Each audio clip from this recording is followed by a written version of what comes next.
নমস্কার বন্ধুরা, Ripa simple life থেকে তোমাদের সবাইকে স্বাগত। আশা করি তোমরা সবাই ভালো আছো, আমিও ভালো আছি।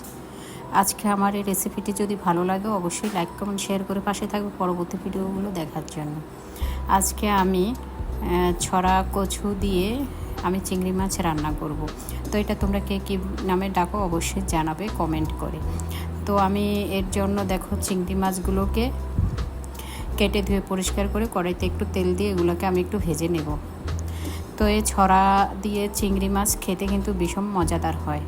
তো এখন আমি এটাকে ভেজে তুলে নিলাম আর কড়াইতে আমি সরষে ফোড়ন দিয়ে দিলাম। এটা একদম সামান্য, একদম সিম্পল সহজ একটা রেসিপি। রান্না করতে অল্প সময়, খেতেও কিন্তু খুবই দুর্দান্ত লাগে। তো এখন ছড়াগুলোকেও দিয়ে দিলাম, দিয়ে আমি এটাকে ভালো করে ভেজে নেব। সেই সাথে আমি লবণ আর হলুদ কাঁচামরিচটাও দিয়ে দেব।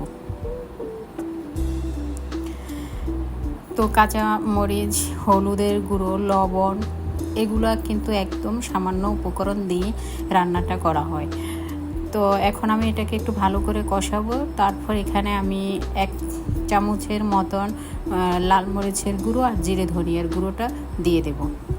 দিয়ে যখন এটা ভালো করে একটু ভাজা ভাজা, এমনকি ছড়াগুলো প্রায় সিদ্ধ হয়ে যাবে, এ পর্যায়ে আমি এখানে একটু জল চিংড়ি মাছগুলো দিয়ে দেব।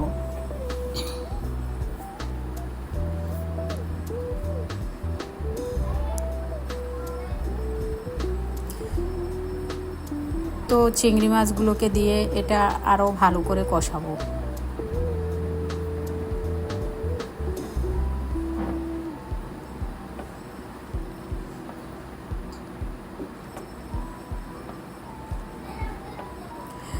আর এ পর্যায়ে আমার কষানোটা প্রায় হয়ে গিয়েছে, আমি একটু পরিমাণ করে একটু জল দিয়ে দেব।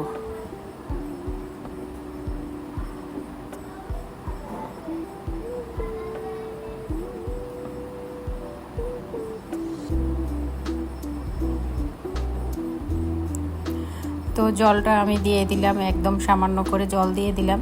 তো আমি 5-6 মিনিট রান্না করার পর আমি নামিয়ে নেব আমার ছড়া দিয়ে চিংড়ি মাছের তরকারি। তো আশা করি তোমাদেরও ভালো লাগবে, তোমরা একবার হলো এভাবে তৈরি করে খেয়ে দেখতে পারো। আর খেয়ে থাকলে কমেন্ট বক্সে অবশ্যই জানাবে কীরকম লাগে।